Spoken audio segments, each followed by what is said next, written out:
নমস্কার, কেমন আছেন সবাই? একটি নতুন ভিডিওতে আপনাদের স্বাগত জানাচ্ছি। সকাল সকাল কিন্তু ঘর পরিষ্কার করতে লেগে পড়েছি। সকালে উঠে পুজো দেওয়া কমপ্লিট, তারপরে চা খেয়ে নিয়েছি। এখন হচ্ছে ঘর পরিষ্কার করছি। ঘরটা পরিষ্কার করে ঝাড়ু দিয়ে তারপরে হচ্ছে ব্যায়াম করতে বসবো।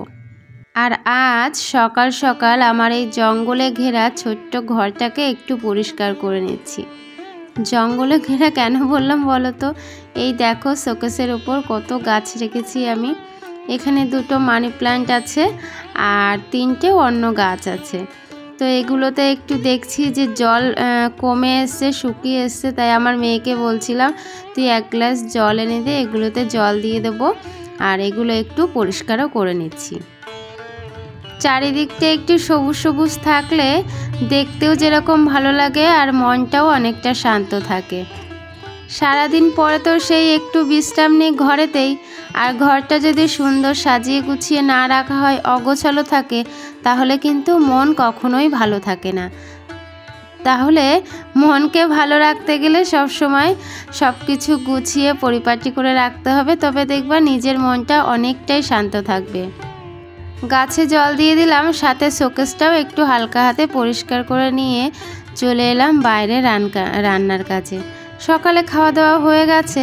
এখন আর আপনাদের সাথে সব কিছু শেয়ার করতে পারছি না, কারণ সময় বড্ড শর্ট। জানি না কখন ভোর 5টা হয় আর কখন রাত 12টা বাজে, কিছুই বুঝতে পারছি না। ঘড়ির কাঁটা যেন খুব তাড়াতাড়ি চলে যাচ্ছে।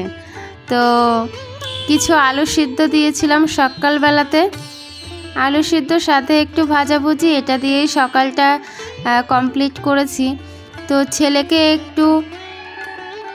ছেলে এসে এখানে হাত ধুয়ে নিল, আর আমি হচ্ছে ভাবছি এই বেসিনের আয়নাটা একটু পরিষ্কার করব।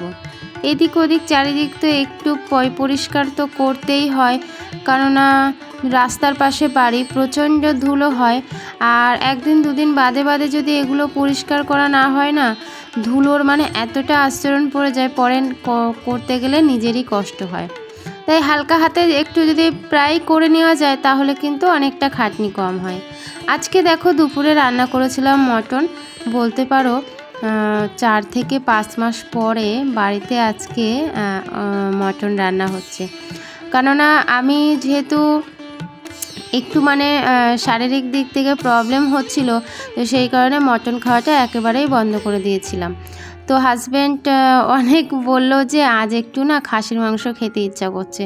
তো খেতে ইচ্ছা করছে এটা যখন বলেই ফেলেছে, তখন কি আর মানা করা যায়? তো বললাম চলো নিয়ে আসো। তো বলেছিলাম 500 মতো আনতে, এনেছে 1 কিলো। তো অনেক দিন খাওয়াই হয় না। আর মটনটা একদম হালকা পাতলা মশলা দিয়ে একটু ঝোলঝোল করে করেছিলাম, তেমন একটা মানে তেল মশলা বেশি দেওয়া হয়নি। মানে এখন মাংস রান্না সমস্ত তরকারিতে এখন হচ্ছে তেল মশলা একটু কম দেওয়ার চেষ্টা করি, কারণ সত্যি কথা বলতে সবাই একটু ফ্যাট হয়ে যাচ্ছে। চলো মাংসটা প্রায় হয়ে গেছে, এখন হচ্ছে নামিয়ে নেব। আর তারপরে হচ্ছে দুপুরবেলাতে, মানে আমি শুক্রবারের ব্লগ তোমাদের সাথে শেয়ার করছি, পরের দিন তো শনিবার। এখন কি করি জানো তো, শনিবারে অনেক কাজ থাকে ধোয়া মাজার।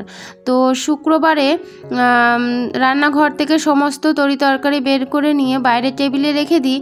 আর হচ্ছে যেগুলো মাজা ধোয়া থাকে সেগুলো আমি ওই শুক্রবার দুপুরেই করে রাখি, অনেকটা হেল্প হয়।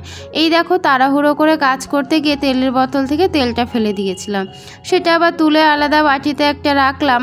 তো পরে অন্য একটা কাজে লাগিয়ে দেবো তেলটা।